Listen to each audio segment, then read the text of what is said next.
Assalamu alaikum. I welcome you to Public International Law series of lectures.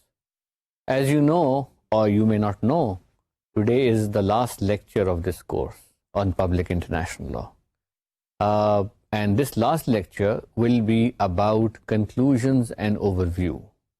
We'll talk about our conclusions of the entire course, and I shall give you an overview of Public International Law subject as a whole. This overview and these conclusions that we will draw today in this session hopefully will provide you an appropriate conclusion of this course, and they will provide you in some form a completion of understanding of international law that we have been teaching in this course for the last 44 lectures. International law is a discipline which regulates matters among states. It's a discipline which regulates matters among citizens of various states, which regulates affairs between international organizations and states, and between international organizations and other international organizations. We have addressed various topics of this subject. Starting from introduction of international law, we have moved on to case studies and so on and so forth. And I have with me the list of those lectures that were given in this course. These lectures are in total 45 in number, and they have talked about and they have discussed various aspects of international law. We started with the introduction of international law, and if you recall, I had given you an overview that international law basically is the law that regulates matters among states. International law is the language of international politics. International politics is important, and so is international law. Both coexist. You cannot understand one unless you understand the other. You cannot have true appreciation or evaluation of international relations till such time you are not aware of the fundamentals of international law, because now international relations are regulated by the positions of international law as they have matured in the last 45 years or 60 years, particularly after the UN Charter. So both have to coexist. Those of you who study international relations, for them international law is important to understand the perspective of international relations. Those of you who are students will need this subject as a backup to understand affairs and matters as they handle before you. Even if you pick up the newspaper, even if you pick up any other item or any other magazine, or you look at the television and you see the changing events, you will be able to identify legal aspects associated with that issue, whether it's a news with relation to global developments or whatever.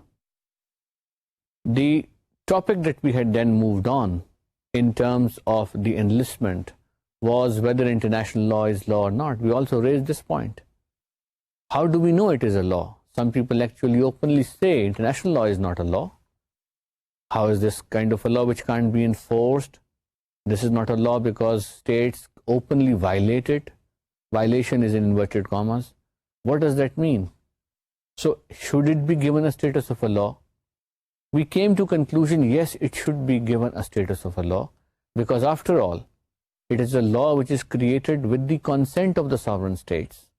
It is a law which sovereign states agree to be bound by, and this is a law which is enforced voluntarily by the sovereign states. Now, there may not be an international parliament, there may not be an international court which forces the attendance of the states the way ordinary courts in Pakistan and any other country do that. There may not be a formal executive, there may not be an international deputy commissioner or an international federal secretary, but there are still hierarchies under various treaties which have executive authority to enforce international law issues. So in other words, while international law may be very different from the law as we understand in domestic area, it nevertheless, on the basis of its own peculiar features, is a law. It is enforceable. There is an executive behind it. There is a judicial mechanism which is offered in cases of various treaties. And that mechanism, though it is not an all envisaging mechanism, though everybody can't go and knock the door of international court and say, this is my grievance, please redress it, but nevertheless, it is a mechanism. It exists. And since it exists, therefore we cannot say that it does not, that judicial mechanism is not there. So international law is a law. قانون کا درجہ وہ رکھتا ہے, اس میں مقننہ اگرچہ نہیں ہے مگر مقننہ جیسے فرائض سر انجام دیے جاتے ہیں. جتنی ٹریٹیز بنتی ہیں وہ تمام ٹریٹیز اور کنونشنز جو ہیں وہ باقاعدہ کانفرنس کی فارم میں بنتی ہیں, وہ ڈیبیٹ کی فارم میں بنتی ہیں, وہ ڈیلیبریشنز کی فارم میں بنتی ہیں, اور ان ڈیبیٹس ان ڈیلیبریشنز کا معیار جو ملک کی پارلیمنٹ کا معیار ہے اس سے کسی حال میں کم نہیں ہوتا. سو مقننہ بھی کی ایک شکل موجود ہے, باقاعدہ نہیں مگر ایک انفارمل شکل موجود ہے. ایگزیکٹو کی بھی ایک شکل موجود ہے جو عالمی ادارے مختلف عالمی آرگنائزیشنز کو کریٹ کرتے ہیں, ان کے افسران بیٹھ کر ان کی مانیٹرنگ کرتے ہیں کہ کیسے ممالک جو ہیں وہ میٹرز کو ایکسیکیوٹ کر رہے ہیں. تو اس طرح سے ہم یہ کہہ سکتے ہیں کہ عالمی قانون ایک بھرپور قانون ہے, اور یہ کہنا کہ یہ قانون نہیں ہے یہ ایک اوور سمپلیفائڈ اور ایک آبسولیٹ کانسیپٹ ضرور ہے. اس کے بعد ہم نے یہ دیکھا کہ انٹرنیشنل لاء کا ریلیشن شپ ڈومیسٹک لاء سے کیا ہے, بلکہ اس سے پہلے ہم نے یہ آئیڈینٹیفائی کیا کہ انٹرنیشنل لاء کی سورسز کیا ہیں. انٹرنیشنل لاء کی سورسز ہم نے آئیڈینٹیفائی سب سے امپورٹنٹ کی ٹریٹیز ہے, کنونشنز ہیں, اور یہ وہ ٹریٹیز اور کنونشنز ہیں جس میں قانون لکھا جاتا ہے جو اس کا بنیادی ماخذ ہے. اس کے بعد کسٹمز ہیں, یعنی وہ کسٹمز جو رواج جو اسٹیٹس آپس میں مل کر کرتی ہیں. اس کے علاوہ ہم نے دیکھا کہ انٹرنیشنل لاء کا سورس ایکیڈیمک رائٹنگز ہیں, وہ رائٹنگز آف انٹرنیشنل لائرز کی, ایکسپرٹس کی, جو وہ مختلف قانونی جرائد میں لکھتے ہیں. اس کے علاوہ ہم نے دیکھا کہ انٹرنیشنل لاء کی ایک اور سورس انٹرنیشنل آرگنائزیشنز کی ورکنگ ہے کہ وہاں کیا کیا کام ہو رہا ہے. اور پھر ایک اور ہم نے سورس کو دیکھا کہ انٹرنیشنل لاء کی ایک اور سورس عالمی عدالت یا انٹرنیشنل آربیٹریشن یا انٹرنیشنل جوڈیشل سیٹلمنٹ کی جو کورٹس ہیں ان کی جو فیصلے ہیں وہ بھی عالمی قانون کی تفصیلات کو واضح کرتے ہیں. سو یہ 5-6 سورسز ہم نے آئیڈینٹیفائی کیے جس کی بیسس پہ ہم نے کہا کہ اگر آپ نے عالمی قانون کسی بھی ایریا کو دیکھنا ہے تو پھر آپ اس ایریا کی بابت ٹریٹی کو دیکھیں, اس ایریا کی بابت کسٹم کو دیکھیں, اس ایریا کی بابت اس پہ لیگل اوپینینز دیکھیں, اور اس ایریا کی بابت کوئی اگر عالمی عدالت کا کسی کا فیصلہ ہے تو اس کو دیکھیں. یعنی اگر آپ کسی بھی ایشو پر ریسرچ کرنا چاہ رہے ہیں اور آپ یہ چاہتے ہیں کہ آپ یہ کوئی معلوم ہو کہ ٹیررزم پر کا پوزیشن کیا ہے, تو آپ کو ٹیررزم کا قانون ٹیررزم کے کنونشن میں تلاش کرنا ہوگا. ٹیررزم کا قانون you will need to search in the customs relating to terrorism by the member states. You will also look into the writings on terrorism, and you will also need to look at the judgments given by various courts both domestically and internationally. So یہ دیکھنے کے بعد, sources کو understand کرنے کے بعد, ہم نے پھر اس کے بعد دیکھا کہ relation ship of municipal law اور انٹرنیشنل لاء کیا ہے. یعنی میونسپل لاء یعنی کہ ایک ملک کا قانون اور عالمی قانون, ان دونوں میں کیا فرق ہے. یہ بھی بڑی دلچسپ صورتحال ہے, بیکاز ایک طرف ملک کا قانون ہے, ملک کے قانون کو میں کچھ لکھا ہوا ہے, آپ ٹریٹی کی کمٹمنٹ کر لیتے ہیں, اور اس ٹریٹی کی کمٹمنٹ کرنے کے بعد آپ کو قوانین میں تبدیلی لانی پڑتی ہے, یا کوئی ٹریٹی ایسی جس کو آپ کمٹ کرتے ہیں جو ملکی قانون سے متصادم ہے یا ہم آہنگ نہیں ہے, تو پھر اس صورت میں ایک اور سچویشن ڈیولپ ہو جائے گی, اور آپ کو یہاں پر دیکھنا پڑے گا کہ آپ نے اس عالمی قانون کو انٹرنیشنل لاء کو ڈومیسٹک لاء میں کیسے انکارپوریٹ کرنا ہے. So in other words, you are talking of relationship of municipal law and international law. In other words, you are talking of incorporation or transformation of international law into domestic law. اس پر ہم نے آپ کو briefly explain کیا تھا کہ اس کی بھی 2 approaches ہیں. ایک اپروچ وہ ہے کہ جب کوئی ملک کسی ٹریٹی کو ریٹیفائی کر لے تو وہ ٹریٹی از خود اس کے ملک کی قانون کا حصہ تصور کی جاتی ہے. یہ وہ اپروچ ہے جو سول لاء ممالک فالو کرتے ہیں. دوسری اپروچ وہ ہے جو کامن لاء ممالک فالو کرتے ہیں کہ جب تک کسی ٹریٹی کو باقاعدہ اس قانون سازی کر کے اس کو اپنے ملک کی قانون کا حصہ نہ بنایا جائے, وہ ٹریٹی جو ہے نافذ العمل اس ملک میں نہیں ہوتی. یہ کامن لاء ممالک کا نقطہ نظر ہے. پاکستان جو ہے وہ کامن لا ملکوں کا نقطہ نظر فالو کرتا ہے. یعنی اگر جب تک کہ پاکستان کے قانون میں ترمیم کر کے اس ٹریٹی کی شقوں کو ان کی قانون سازی نہ کی جائے اس وقت تک ٹریٹی کو انفورس پاکستانی کورٹس پاکستان میں نہیں کریں گے. تو یہ ایک ریلیشن شپ بنتا ہے. اور ہم نے یہ بھی ایکسپلین کیا تھا کہ جو امپلیمنٹنگ لیجسلیشن ہوتی ہے یہ ایک کمپلیکس ایریا آف انٹرنیشنل لا بنتا جا رہا ہے, بیکاز اس میں امپلیمنٹ کرنا انٹرنیشنل آبلیگیشنس کو faithfully has become a challenge in its own right, and this challenge has to be addressed very carefully, because اس کی اگر امپرفیکشن ہو جائے اس کنورژن کی تو کانسیکوینسز لوگوں کے لیے یا انڈیویجولس کے لیے بہت ڈینجرس اور بہت خوفناک ہو سکتے ہیں. اس کے علاوہ جو ٹاپکس ہم نے ایڈریس کیے اس میں لا آف ٹریٹیز بھی تھا. لا آف ٹریٹیز میں بہت تفصیل سے ہم نے اسٹڈی کیا کہ ٹریٹیز کا قانون کیا ہے, یہ کیسے وجود میں آتی ہیں. ہم نے یہ بھی ڈسکس کیا کہ جب ٹریٹیز بن جاتی ہیں تو اس کے بعد آپ نے ان کو سائن کرنا ہوتا ہے اور سائن کرنے کے بعد ریٹیفائی کرنا ہوتا ہے. ہم نے اس میں یہ بھی سمجھا کہ ریٹیفیکیشن اور سگنیچر میں کیا فرق ہے, اور ہم نے یہ بھی اس لیکچر میں انڈرسٹینڈ کیا کہ انفورسمنٹ آف اے ٹریٹی کیا ہے, انٹری انٹو فورس سے ٹریٹی کی کیا مراد ہے اور کس سٹیج پر وہ ہوتی ہے. اور وہ سٹیج پر ہوتی ہے جب ٹریٹی میں دیے گئے نمبر آف ممالک کی ریٹیفیکیشنز موصول ہو جائیں تو ٹریٹی انٹر انٹو فورس کر جاتی ہے.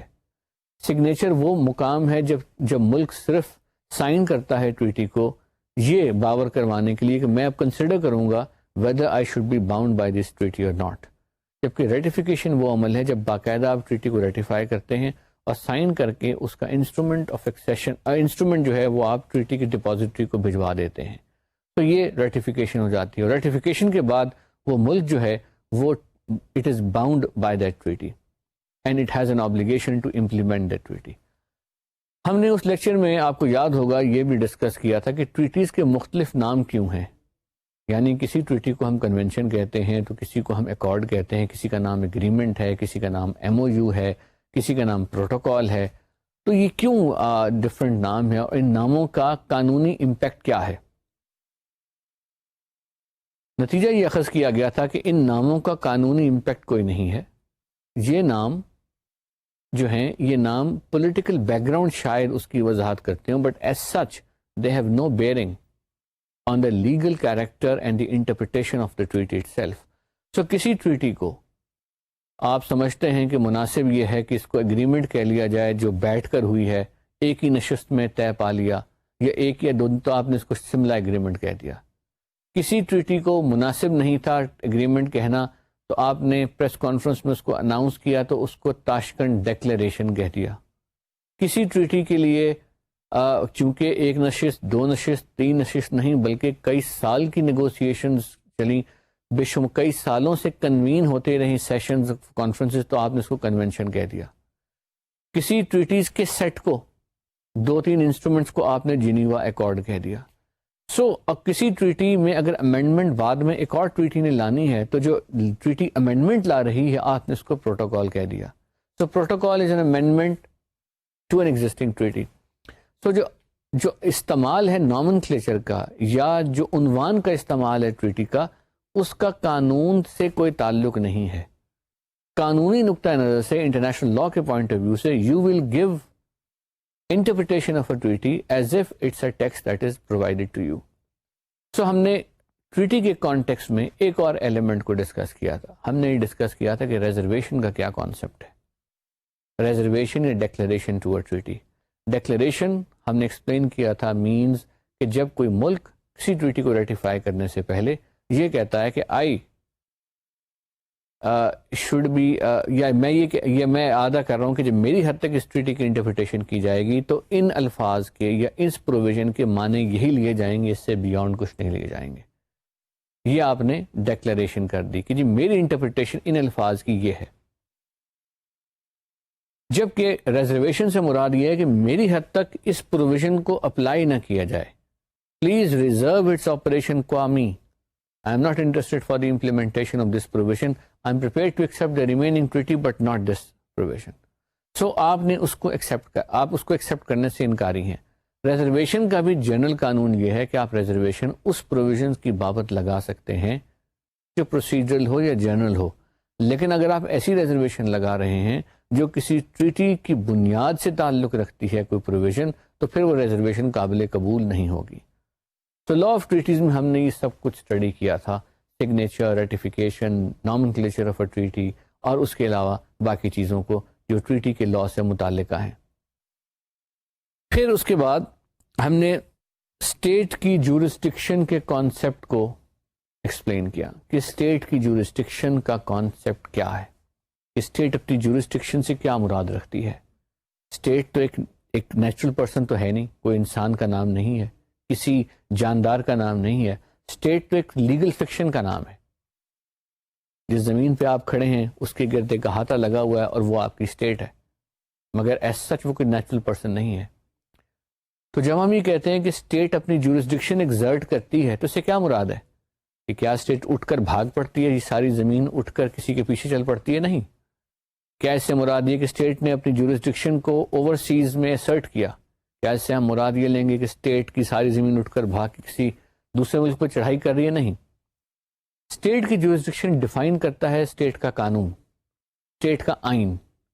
So state کی jurisdiction will be defined by the constitution of the country and the laws under the country. And laws are the means to extend the jurisdiction, and laws are the means to assert the jurisdiction on the part of the state. یہ laws state extra territorial application کے بھی کر سکتی ہے. یہ laws state بنا سکتی ہے with reference to people within the state. یعنی اگر آپ قوانین اٹھائیں، تقریباً 7,000 قوانین ہیں پاکستان میں. ان کے پہلے شروع کے سیکشن 1 یا 2 اگر آپ دیکھیں، شارٹ ٹائٹل اینڈ ایکسٹینڈ عموماً اس کا ٹائٹل ہوتا ہے، تو اس میں لکھا ہوگا this law extends to the territories of Pakistan and to any person and to such and such وغیرہ وغیرہ. تو جس طرح کا بھی قانون ہے، جو بھی اس کی ضرورت ہے، اگر وہ بینک سے متعلقہ ہے تو پھر اس کی ایکسٹرا ٹیریٹوریل اپلیکیشن ہوگی. اگر اس قانون کو اطلاق کی آؤٹ سائڈ پاکستان ضرورت نہیں ہے تو پھر اس کی اطلاق نہیں ہوگی. لیکن جو بنیاد ہے ایکسٹینشن آف جورسڈکشن کی، وہ ہے یا ٹیریٹری، یعنی آپ ٹیریٹری سے لنک کر کے قانون سازی کرتے ہیں، یا ہے نیشنلٹی، یعنی آپ اپنے نیشنلز کے حوالے سے قانون سازی کرتے ہیں اور آپ کہتے ہیں یہ میں بلال پر قانون کا اطلاق ہوگا as a citizen of Pakistan. اب بلال کہیں چلے جائیں دنیا میں، پاکستان کا قانون ساتھ ساتھ میرے ٹریول کر رہا ہے، میں پاکستان کے شہری ہوں، پاکستان کے قانون کا سبجیکٹ میٹر ہوں، تو میرے ساتھ وہ ٹریول کر رہا ہوگا. اور اگر میں بیرون ملک کوئی ایسی حرکت کرتا ہوں جس سے پاکستان میں کسی کو نقصان پہنچتا ہے تو میں لائبل ہو جاؤں گا، اگرچہ میں نے وہ حرکت پاکستان سے باہر کی ہے، بیکاز پاکستان کی جورسڈکشن میرے ساتھ ساتھ ٹریول کر رہی ہے. پھر ایک جورسڈکشن ہوتی ہے یونیورسلٹی سے ایسوسیٹڈ، کہ کچھ کرائمز کی نیچر ایسی ہے کہ وہ کہیں پر بھی ہوں، کوئی بھی کرے، ہر ملک کو جورسڈکشن ہے کہ اس کے مجرم کو پکڑ کر اس کا وہ ٹرائل کر سکیں. High jacking is one such crime which has a jurisdiction of a universal nature. Piracy is one such crime which has a jurisdiction of a universal nature. So hijacker نے چاہے ہائی جیکنگ کہیں کی ہو، اگر وہ آپ کے ملک میں پکڑا گیا تو آپ اس کو ٹرائی کر سکتے ہیں without extraditing, because it's a crime of universal jurisdiction. اگر کسی نے جینوسائڈ خدا نخواستہ کمٹ کیا ہے، وہ آپ کے ملک میں پایا گیا، کرائمز اگینسٹ ہیومینٹی کمٹ کیے، تو آپ اس کا ٹرائل کر سکتے ہیں. اور یہ بنیاد تھی پاکستان کی سکھ ہائی جیکرز کا ٹرائل کرنے کی، کہ ہائی جیکنگ ملک سے باہر ہوئی تھی، ہائی جیکرز پاکستان میں گرفتار ہوئے اور پاکستان نے یونیورسل جورسڈکشن کے کانٹیکسٹ میں اس جورسڈکشن کو اسرٹ کیا. سو اسٹیٹ کی جورسڈکشن یاد رکھیے اس کا قانون ڈیفائن کرتا ہے، اور قانون کی ڈیفینیشن جو ہے وہ یا یونیورسلٹی کی بیس پہ ہوتی ہے، ٹیریٹری کی بیس پہ ہوتی ہے، نیشنلٹی کی بیس پہ ہوتی ہے، یا ٹرانزیکشن کی بیس پر بھی ہوتی ہے. یعنی آپ کسی بھی بات، کسی بھی ایسے قانون کو ایکسٹینڈ کر سکتے ہیں کہ اگر کوئی ٹرانزیکشن ہو رہی ہو، پاکستان کا شہری انوالو نہیں ہے لیکن پاکستان کی کوئی شہری اس سے افیکٹ ہو سکتا ہے. جرمنی میں کچھ ہوا ہے، جرمنی میں 2 افراد بیٹھ کر پاکستان کی کسی شہری یا کسی کمپنی کے خلاف کچھ ساز باز کرتے ہیں. اب اس میں نہ پاکستان انوالوڈ ہے، نہ ٹیریٹریز انوالوڈ، نہ نیشنل انوالوڈ ہے، مگر ایکٹ یا ٹرانزیکشن پاکستان سے باہر اکر کر رہی ہے. اس صورت میں بھی کچھ قوانین جورسڈکشن اپنی اسرٹ کر سکتے ہیں. اگین ان پرنسپل کے ساتھ ساتھ اس قانون کے الفاظ کو دیکھنا ضروری ہوگا کہ جورسڈکشن کن بنیادوں پر اسرٹ کی جا رہی ہے. پھر ہم نے اسٹیٹ امیونٹی کو دیکھا کہ امیونٹی فرام جورسڈکشن جو ہے اس کا کیا کانسیپٹ ہے. اسٹیٹ کی امیونٹی ہوتی ہے, کچھ اسپیشلائز لوگوں کی امیونٹیز ہوتی ہیں by virtue of the offices which they hold. ایک ساورن امیونٹی ہوتی ہے. پھر ایکٹ آف اسٹیٹ کیا ہوتا ہے کہ ایکٹ آف اسٹیٹ کو بھی پروٹیکشن اویلیبل ہے. کچھ ایسے ایکشنز ہیں جو اسٹیٹ کرتی ہے because it comes to a conclusion کہ اگر یہ ایکشنز نہ کیے جائیں تو یہ اسٹیٹ کے لیے بہت مضر ہوں گے اور یا اسٹیٹ کے لیے اس کے اثرات بہت مضر ہوں گے. سو اس طرح کے آپ ایکسٹریم ایکشن جو ہیں وہ آپ کرتے ہیں. تو یہ act of state, immunity of state, یہ سب چیزیں انٹیگریٹڈ ہیں. پھر ہم نے یہ بھی دیکھا کہ انٹرنیشنل آرگنائزیشن اسٹیٹ کی جورسڈکشن سے عموماً امیون ہوتی ہیں بیکاز آف ڈپلومیٹک امیونٹی. پھر ہم نے دیکھا کہ ڈپلومیٹک امیونٹی کا فریم ورک جو ہے اس میں بھی وہ اسٹیٹ کی جورسڈکشن سے امیون ہو جاتی ہیں. سو کئی چیزیں they run into each other but the overpowering concept is the umbrella of state jurisdiction.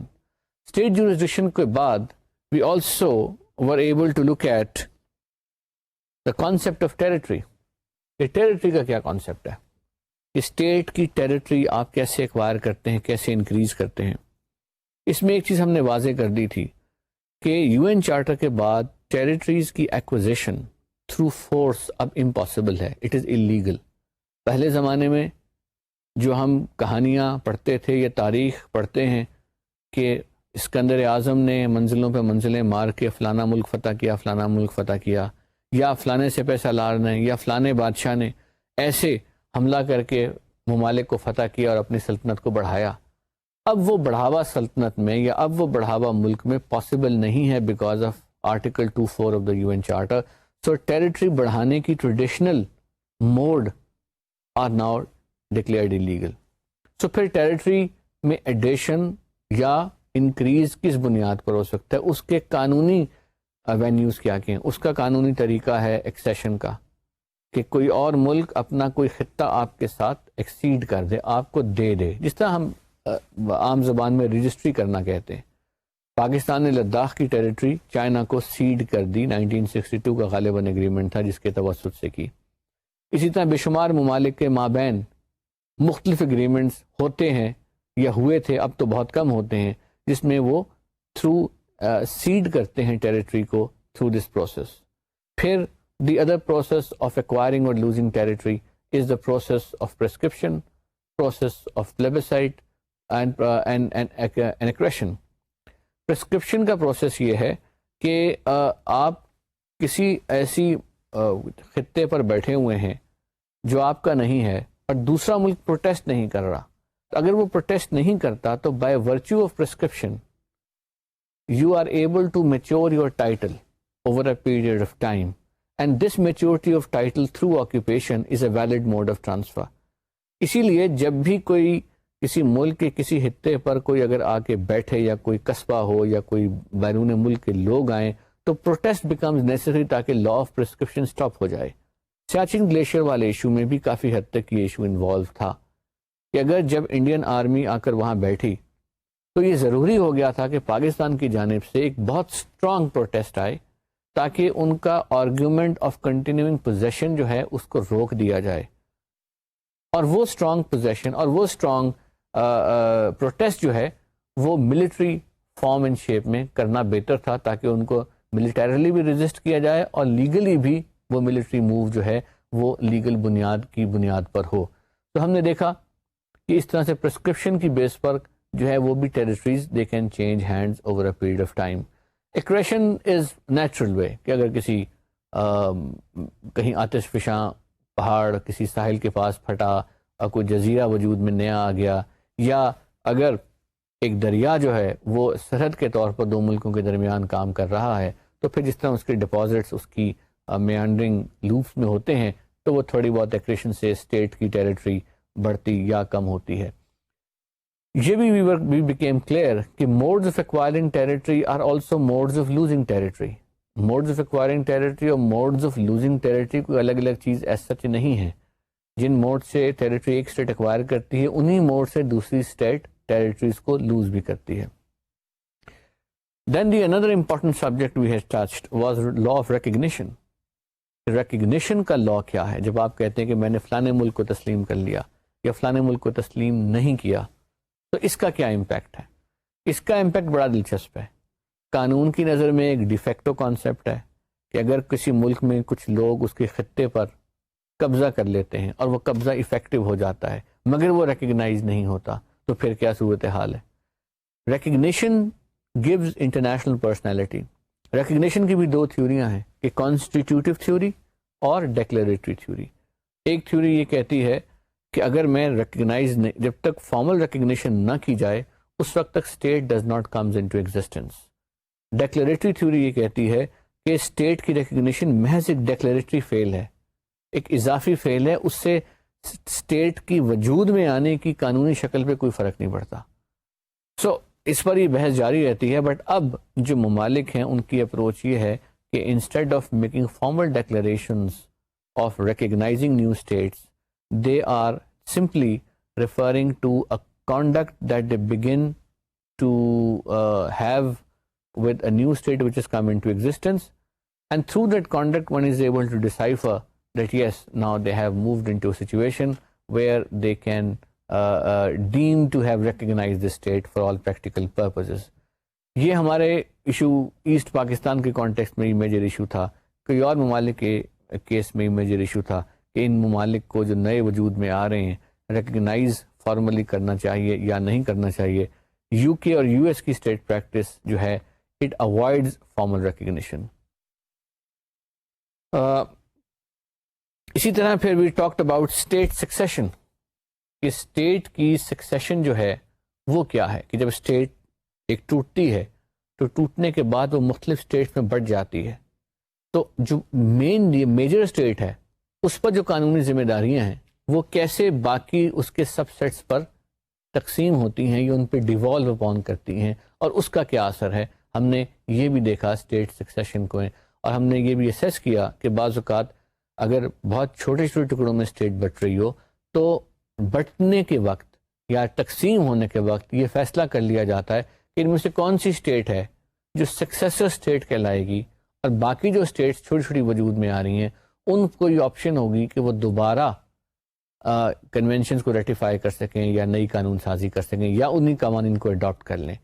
جب سب کانٹیننٹ کی تقسیم ہوئی تو India was considered to be a successor state of the British empire and Pakistan had the option to readopt or reratify various international conventions. Pakistan نے کیا یہ کہ جو انڈیا کی تقسیم سے پہلے قوانین رائج تھے ان کو بھی اڈاپٹ کر لیا وتھ سوٹیبل چینجز، اور ساتھ ساتھ یہ بھی کیا کہ جو انٹرنیشنل کنونشنز تھے most of those conventions were ratified. پھر we went into the area of law of the sea. Law of the sea is one of the largest areas of international law because وہ آپ کے تمام سمندری حدود کو regulate کرتا ہے، ان کے معاملات کو ڈیل کرتا ہے، ان کے کانٹیکس کو دیکھتا ہے. اور لا آف دا سی میں ہم نے دیکھا کہ سب سے important law is law of the sea convention 1982. یہ قانون جو ہے یہ 350 سے زائد پروویژنز پر مبنی ہے، کئی اس کے نیکسز ہیں اور بہت کم ٹریٹیز ایسی ہوں گی جو اتنی تفصیلی ہیں جتنی لا آف دا سی کنونشن ہے. We also came to this conclusion that law of the sea convention confers some historic rights, some exceptional rights to the coastal states, which include, for example, 12 miles territorial waters. So up to 12 nautical miles, every state has a right to own those waters, which is of course subject to the condition of innocent passage, that any country can pass through those waters innocently in order for the navigational comfort. Then the law of the sea gave every country 200 nautical miles exclusive economic zone. Exclusive economic zone means a zone up to 200 miles in which the coastal state has exclusive economic rights to the exclusion of everyone else. مگر یہ آپ کی ملکیت نہیں ہے. 200 nautical مائل آپ کی ملکیت نہیں ہے، 12 ناٹیکل مائل آپ کی ملکیت ہے بیکاز وہ آپ کے ٹیریٹوریل واٹرز کہلاتے ہیں. 200 ناٹیکل مائلز آپ کی ملکیتی حقوق نہیں ہیں، آپ کے صرف مخصوص معاشی حقوق ہیں معاشیات سے متعلق، کہ آپ نے کوئی ڈرل کرنا ہے، کوئی چیز رگ کرنی ہے، کوئی ایکسٹریکٹ کرنے منرل فشز، اس کے حقوق ہیں. پھر تیسرا جو اہم چیز لا آف دا سی کنونشن نے دی وہ کانٹیننٹل شیلف تھا اپ ٹو 350 ناٹیکل مائلز، یعنی وہ حصہ زیر زمین جو جا رہا ہے 350 ناٹیکل مائلز تک، اس پر آپ آئل کی ڈرلنگ، معدنیات کی ریکوری وہ سب کر سکتے ہیں، subject to certain claim establishing under the separate regime under the convention itself. تو لا آف دا سی کنونشن نے غیر معمولی قوانین کے تھرو غیر معمولی حقوق مختلف ممالک کو دیے، ٹرانزٹ کے رائٹس دیے، پولوشن کے لیے پروٹیکشنز کی پروویژنز وغیرہ مہیا کی، اور اس سے متعلقہ واقعی کام کیے. سو یہ کنونشن جو ہے اس کا فائدہ تمام ممالک کو باہمی طور پر ہوا، اور تمام ممالک تقریباً تمام سوائے لینڈ لاک کنٹریز کے تصرف میں ایسے سمندری وسائل آئے جو پہلے ان کے پاس نہیں تھے. یہ بھی انٹرنیشنل لا کی وجہ سے ہی ہوا. اس کے علاوہ لا آف دا سی کنونشن نے کئی اور ایشوز کو ایڈریس کیا، جس میں آرچیپیلاجوز ہیں، یعنی بے شمار ممالک ہیں چھوٹے چھوٹے جزائر سے مل کر بنے ہیں، ان کو ہم آرچیپیلاجو اسٹیٹس کہتے ہیں. ان کے کیا حقوق ہیں، ان کے ایکسکلوسیو اکنامک زون کہاں تک ہوگی، وغیرہ وغیرہ. بیس لائن آپ کیسے بنائیں گے جب سمندری حدود کی ڈویژن دونوں ملکوں کے درمیان ہوگی جو آمنے سامنے ہیں اور 200 میل سے کم کا علاقہ ہے، تو پھر وہ لائن آپ کیسے ڈرا کریں گے to divide exclusive economic zone between states which are opposite to each other. How will you draw line between states which are adjacent to each other, ساتھ ہیں، ان کے درمیان میں آپ لائن کیسے ڈرا کریں؟ جیسے پاکستان اور ایران ہے، اپنے پاکستان اور ایران کے درمیان سمندری حدود کو آگے بڑھانا ہے، تو کس بنیاد پہ آپ آگے سمندر کے اندر لے کے جائیں گے؟ سو یہ سب باتیں ہم نے پڑھی. پھر ہم نے air space and outer space کا قانون بھی اسٹڈی کیا کہ ایئر اسپیس اور آؤٹر اسپیس کا قانون بیسیکلی ہمیں رائٹس دیتا ہے کہ ہم دوسرے ملک کی آؤٹر اسپیس ایئر اسپیس میں سے گزر سکیں. یعنی یہ قانون سب سے پہلے تو یہ حق دیتا ہے کہ ہر ملک کو اس کی ایئر اسپیس میں ساورن رائٹس ہیں، یعنی میرے ملک، میری زمین، پاکستان کے اوپر کی جو فضا ہے وہ پاکستان کی ہے، وہ پاکستان کی حکومت کی، پاکستان کے لوگوں کی ہے، اور اس میں بغیر اجازت کے کوئی اور نہیں جا سکتا. تو اگر کسی غیر ملک کا جہاز پاکستان کی فضائی حدود میں سے گزرتا ہے تو پاکستان کی پرمیشن کے بغیر نہیں گزر سکتا. یہی صورتحال پاکستان کے پڑوسی ملک کی ہے، یہی صورتحال باقی ممالک کی ہے.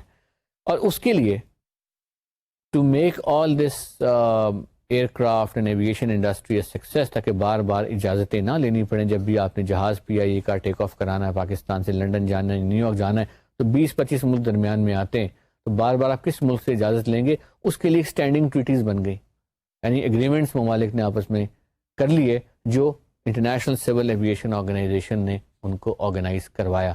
تو اس طرح سے ہم نے دیکھا کہ ایئر اسپیس کا ایک بھرپور قانون ہے، اور اس کے قانون کی کنٹرولنگ ٹریٹی جو ہے وہ 1944 شکاگو کنونشن ہے، اور اس کے توسط سے ایک پورا عالمی ادارہ وجود میں آیا ہوا ہے. اور یہ پورا عالمی ادارہ جو ہے یہ تمام جہازوں کے رستے، ان کے روٹس، ان کے نیویگیشن، ان کے فیسیلیٹیشن، ان کا ریڈار سسٹم، ان کی کمیونیکیشن، اس سب کو کنٹرول اور ریگولیٹ کرتا ہے. اور آئی ڈونٹ نو آپ کو پتہ ہے یا نہیں، لیکن شاید کچھ گیس ورک ضرور کر سکتے ہوں کہ فار ایگزامپل میرا خیال ہے کہ لاہور سے ہر روز غالباً 40 یا 50 فلائٹس آتی یا جاتی ہیں صرف لاہور ایئرپورٹ سے. اب آپ پاکستان کے ایئرپورٹس کا اندازہ لگا لیں، 100 میں ہوں گی، 100 میں ہوں گی فلائٹ جو پاکستان سے ٹیک آف کر رہی ہیں اور آ رہی ہیں. اب اسی کو آپ دنیا کے لیول پہ لے جائیں تو آن اے گیون مومنٹ، یعنی آج اگر میں جس وقت یہ لیکچر ریکارڈ کروا رہا ہوں، اس وقت دنیا بھر کی فضاؤں میں ہزاروں کی تعداد میں ایئر کرافٹ کسی ایک ڈیسٹینیشن سے دوسری ڈیسٹینیشن پہ جا رہے ہیں. ان تمام جہازوں کے روٹس، ان کے رستے، ان کی سیفٹی، ان کی ایئر اسپیس کا استعمال international civil aviation organisation regulate کر رہی ہے. سو آپ نے دیکھا کہ انٹرنیشنل لا جو ہے وہ ایئر اسپیس میں کیسے مد و معاون ثابت ہو رہا ہے to make it more discipline. Outer space, جہاں ایئر اسپیس ختم ہوتی ہے وہاں سے آؤٹر اسپیس شروع ہو جاتی ہے. ایئر اسپیس کہاں ختم ہوتی ہے یہ بھی ایک ایشو آف ڈیبیٹ ہے. کچھ کا خیال ہے کہ جہاں جاندار زندہ رہ سکے 30-40 کلومیٹر تک، کچھ کا خیال ہے جہاں تک آپ سانس لے سکیں، کچھ کا خیال ہے کہ جہاں تک civilian aviation aircraft highest level تک جا سکے. لیکن بہرحال کہیں نہ کہیں سے تو آؤٹر اسپیس شروع ہو ہی جاتی ہے. آؤٹر اسپیس میں مون آ جاتا ہے، پلانٹس آ جاتے ہیں، سن آ جاتا ہے، سیارے آ جاتے ہیں. آؤٹر اسپیس کے لیے بھی ایک سیپریٹ ٹریٹیز ہیں، اور وہ ٹریٹیز یہ کہتی ہیں کہ آؤٹر اسپیس جو ہے وہ common heritage of mankind ہے. آپ چاند پر جا کے کوئی ہاؤسنگ کالونی نہیں بنا سکتے، آپ وہاں ملکیتی حقوق نہیں لے سکتے، کوئی ملک جا کر وہاں پر ہاؤسنگ اسکیم نہیں بنا سکتا، نہ اس کے کسی حصے کو کلیم کر سکتا ہے کہ وہ اس ملک کا حصہ ہے۔ یہ بھی اس وجہ سے ہے کیونکہ یہ قانون پرووائڈ کر رہا ہے، ورنہ سب سے پہلے مون پر امریکہ پہنچا تھا، امریکہ نے وہاں اپنا جھنڈا ضرور لہرایا تھا، مگر امریکہ آج تک یہ نہیں کہہ پایا کہ چاند جو ہے وہ میری سرزمین کا حصہ ہے۔ اس لیے نہیں کہہ پایا کہ قانون منع کرتا ہے، بین الاقوامی قانون یہ کہتا ہے کہ کوئی ملک ٹائٹل کلیم نہیں کرے گا آف دا سیلیسٹیل باڈیز۔ اس کے بعد ہم نے ہیومن رائٹس کو پڑھا کہ ہیومن رائٹس کا کیا فریم ورک ہے، کہ ہر انسان کے فنڈامنٹل رائٹس ہیں، اور یہ وہ رائٹس ہیں جو صرف آج کی انٹرنیشنل لا ہمیں نہیں دے رہا، بلکہ تقریباً تمام تہذیبیں ہمیں دے رہی ہیں، تقریباً ہمارا مذہب ہمیں یہ دے رہا ہے، اور دنیا کے تمام معقول مذاہب ہیومن رائٹس پرووائڈ کرتے ہیں۔ دنیا کے تمام سوسائٹیز کی ڈیولپمنٹ جب آپ دیکھتے ہیں تو اس میں جتنے بھی آپ کو نظر آتے ہیں کانسٹیٹیوشن وغیرہ، اس میں انسانوں کو حقوق دیے جاتے ہیں۔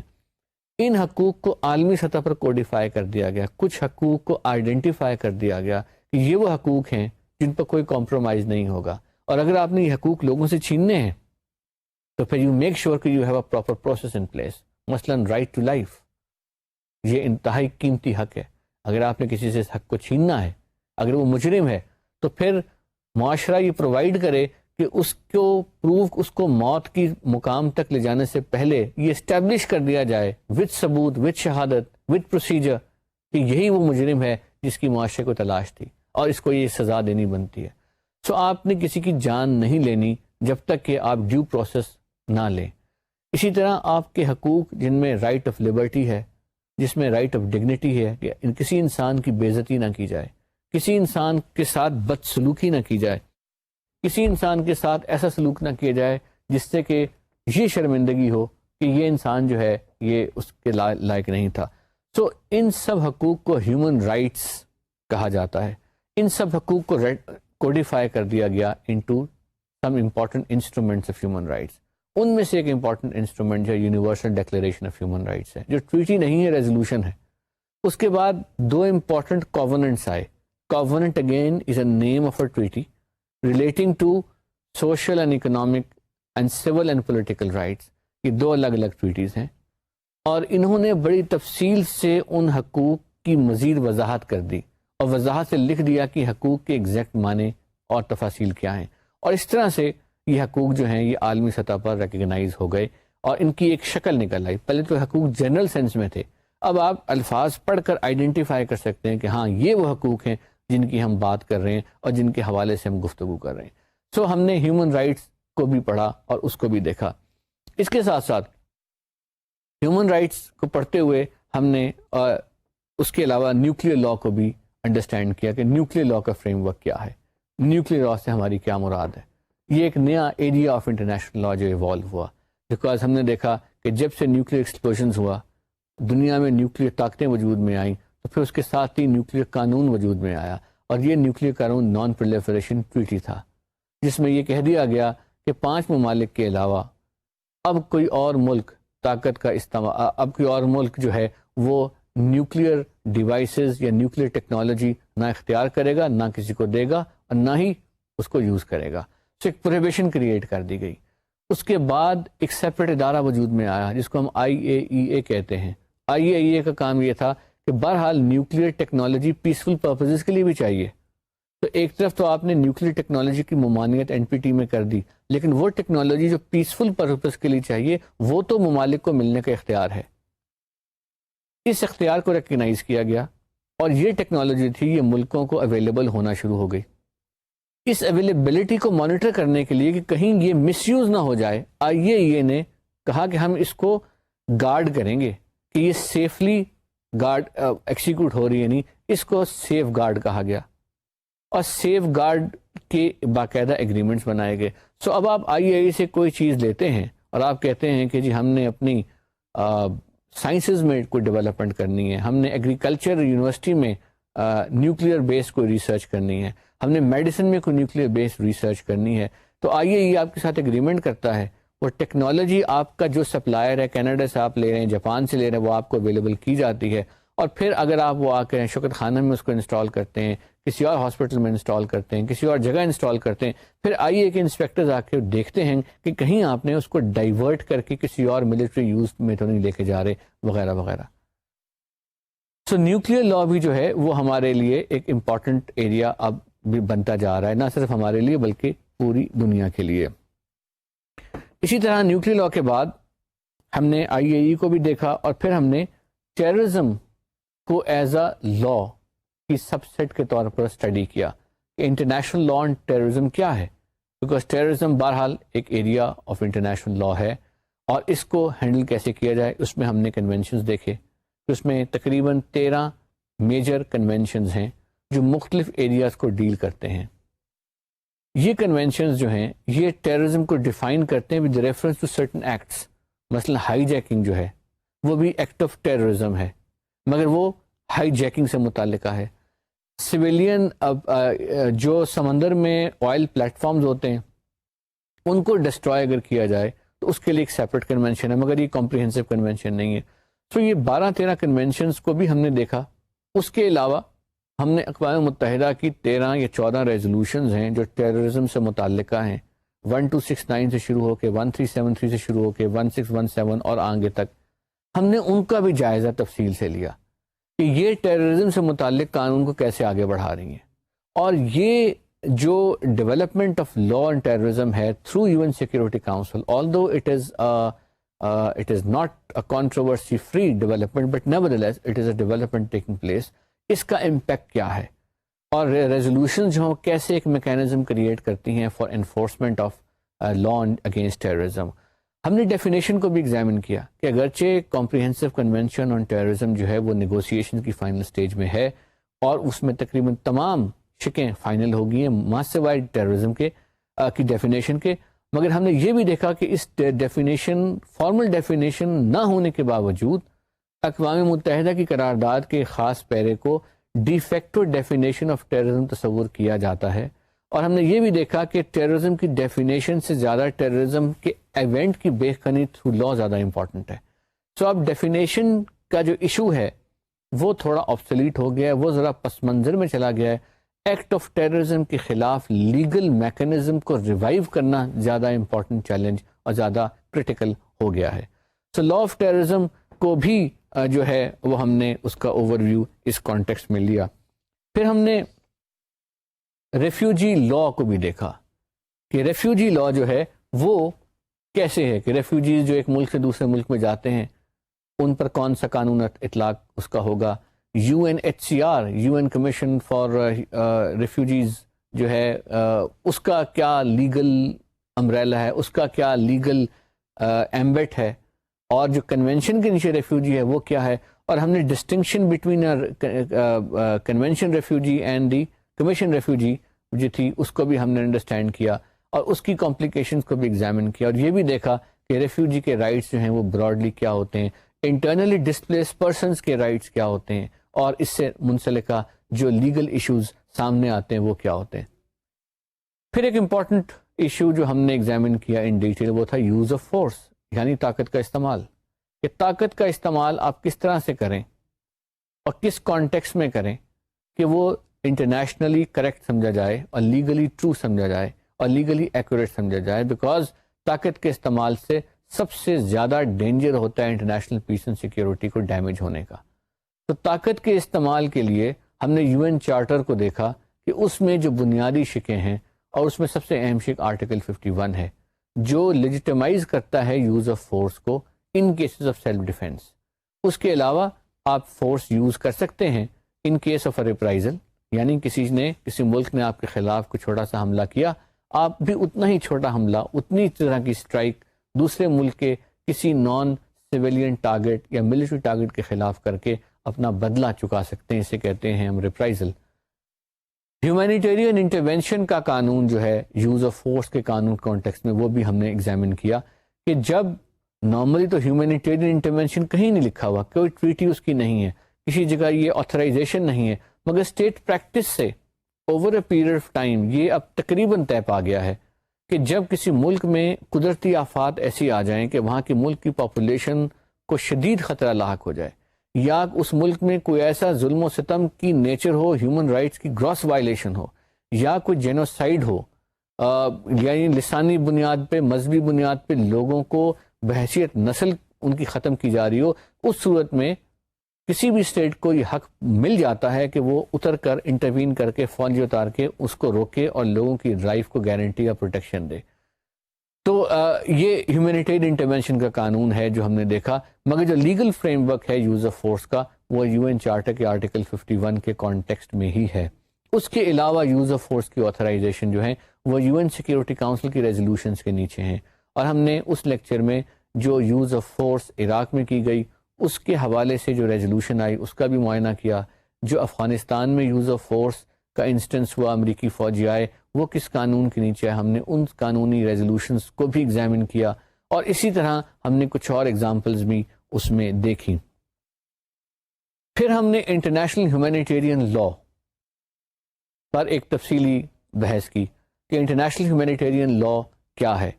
یوز آف فورس کا قانون تو آپ کو یہ کہہ رہا ہے کہ آپ نے طاقت کا استعمال کب نہیں کرنا اور کب کرنا ہے, کب وہ جائز ہے کب وہ ناجائز ہے.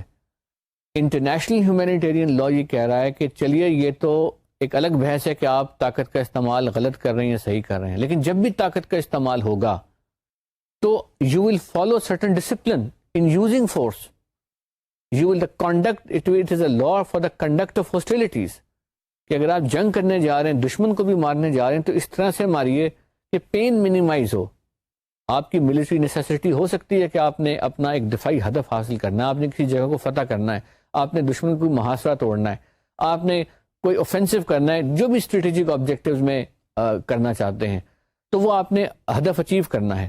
لیکن اس کو اچیو کرنے کے لیے ایسے مینز اور میتھڈ نہ اڈاپٹ کریں جو انسانیت کی بے عزتی کے مترادف ہوں. یعنی اگر آپ نے گولی ہی چلانی ہے تو ایسی گولی چلائیں کہ اس کی موت فوراً واقع ہو جائے جو آپ کا حریف ہے. ایسی گولی نہ چلائیں جس کی ایکسپینڈنگ بلٹس ہوں کہ وہ جسم میں داخل ہو کر غیر معمولی پین اور تکلیف دے.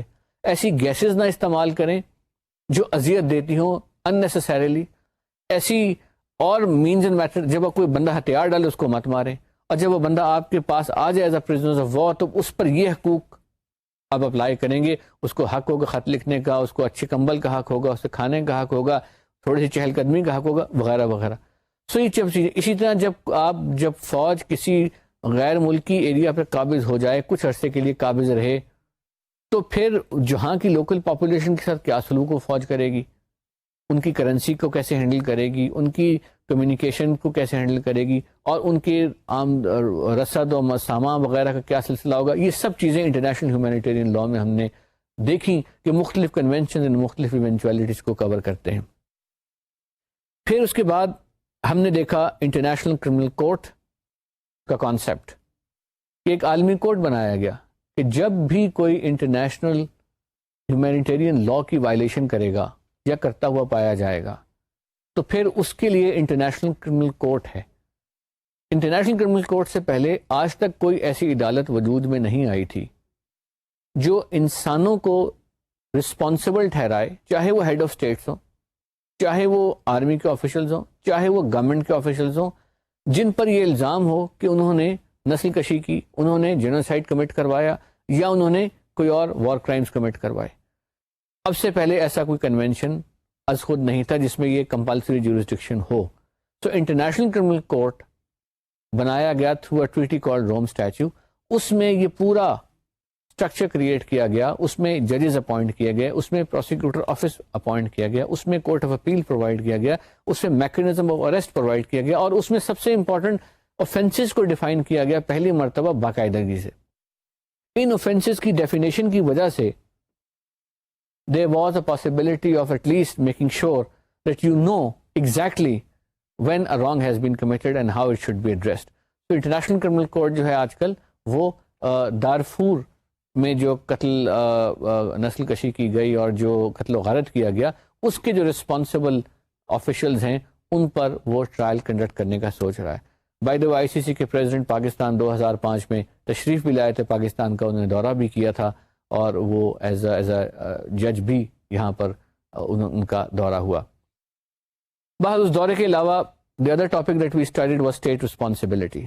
the principles of state responsibility. یعنی when will be the state held responsible for the acts of its individuals. انسان، میں پاکستان کا شہری، میں ملک سے باہر جاتا ہوں، مجھ سے کوئی ایسا جرم سرزد ہو جاتا ہے جو وہاں کے قانون کے حوالے سے جرم ہے، کیا میں اس کا ذمہ دار ہوں یا میرا ملک ذمہ دار ہے؟ کیا میرا ملک ہی ذمہ دار ہے یا صرف میں ذمہ دار ہوں، یا کیا کوئی ایسے حالات ہیں جس سے ملک بھی ذمہ دار ہے اور میں بھی ذمہ دار ہوں؟ یہ وہ ایشو ہے. اگر میں اس ملک کا آفیشیل ہوں تو پھر کیا وہ ملک ذمہ دار ہوگا؟ اگر اس ملک کا آفیشیل نہیں ہوں تو کیا وہ ملک ذمہ دار نہیں ہوگا؟ تو یہ وہ ایشوز ہیں جو ڈیبیٹ کیے گئے ان دی اسٹیٹ رسپانسبلٹی پر کے پرنسپلس پر. اس کا ایک سیپریٹ ڈاکیومنٹ ہے جس کو ہم کہتے ہیں draft articles on state responsibility, جو انٹرنیشنل لا کمیشن نے اسٹیبلش کیے. اس کے علاوہ ہم نے اسٹیٹ رسپانسبلٹی کے علاوہ انٹرنیشنل کورٹ آف جسٹس کو بھی بارے میں بھی پڑھا کہ انٹرنیشنل کورٹ آف جسٹس جو ہے وہ کیسے آپریٹ کرتا ہے، وہ کیسے مختلف اسٹیٹس کے درمیان ایشوز کو ریزالو کرتا ہے اور کیسے وہ مختلف داد رسی جو ہے اس کو وہ پرووائڈ کرتا ہے. اور international court of jurisdiction justice کی جورسڈکشن کیا ہے، اس کے پاس کس طرح کے معاملات آئے. ہم نے پھر اس میں کچھ کیس اسٹڈیز پڑھیں، کچھ اسپیشلائزڈ اہم کیسز جو تھے. ایک کیس ہم نے جو تفصیل سے پڑھا وہ تھا لیگلٹی آف نیوکلیئر ویپنس کا، کہ کن صورتحال میں جو ہے use of nuclear weapons is legitimate اور ناٹ. تو یہ عالمی کورٹ کا ایک بڑا اوتھینٹک اوپینین تھا جس پر ہم نے میرا خیال ہے پورا لیکچر ایک سرو کیا. اس کے علاوہ جو امپورٹنٹ پوائنٹس ہم نے ٹچ کیے وہ انٹرنیشنل پاکستان سے اسپیسیفک کیس اسٹڈیز تھیں. ہم نے کشمیر کی کیس اسٹڈی کو ڈیٹیل سے پڑھا کہ کشمیر کا لیگل فریم ورک کیا ہے. ہم نے سیاچین کی کیس اسٹڈیز کو ان ڈیٹیل ایگزامن کیا کہ سیاچین کا لیگل ایشو کیا ہے. ہم نے اس کا میپ بھی یہاں ڈرا کیا، ہم نے اس میں ایگزامن کیا کہ اس میپ میں کیسے لائنز جا رہی ہیں، کون کون سے ایگریمنٹس اپلیکیبل ہیں، کن بائلیٹرل ایگریمنٹس کی انٹرپریٹیشن ہے، کون کون سے انٹرنیشنل لا کا اطلاق ہوتا ہے. ہم نے سیاچین کی کیس اسٹڈی بھی پڑھی اور اس سیاچین کی کیس اسٹڈی میں ہم نے دیکھا کہ لا آف دا سی کے پرنسپلس کیسے اپلائی کرتے ہیں.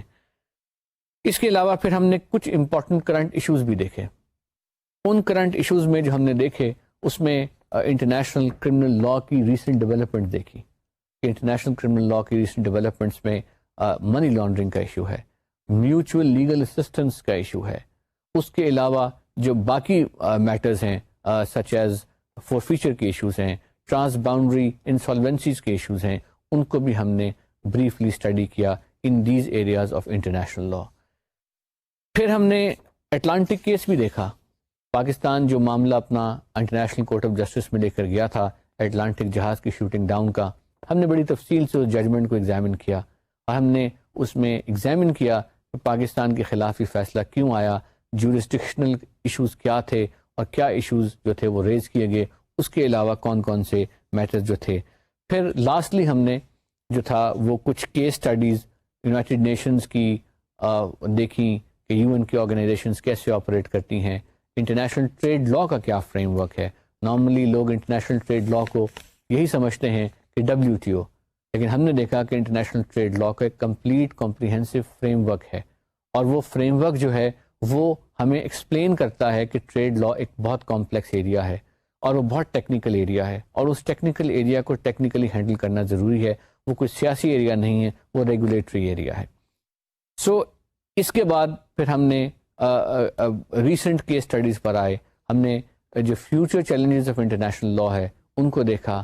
ہم نے دیکھا کہ Islamic concept of international law پر بھی ہم نے ایک لیکچر ان ڈیٹیل دیا اور ایگزامن کیا کہ اسلامک قوانین جو ہیں اور جو اسلام کی تعلیمات ہیں اور جو حضور پاک صلی اللہ علیہ وآلہ وسلم کی تعلیمات ہیں اور جو قرآن میں جو کچھ دیا گیا اور جو کچھ اس کے بعد آنے والے فقہا نے جس طرح سے ان کو انٹرپریٹ کیا اور جو اسٹیٹ پریکٹس رہی مسلم خلفاء کی، وہ کیسے in conformity with principles of international law ہے اور کیسے عہد یا کمٹمنٹ بائی دا اسٹیٹ کا کتنا امپورٹنٹ پریمیم ہے اسلامک ہسٹری میں کہ جب آپ کسی سے عہد کرتے ہیں، چاہے وہ عہد لکھ کر کریں، چاہے وہ عہد منہ زبانی کریں، چاہے وہ عہد تھرو ٹریٹی کریں، وہ آپ پر پابندی ہوتی ہے کہ آپ نے اس کا پاس کرنا ہے.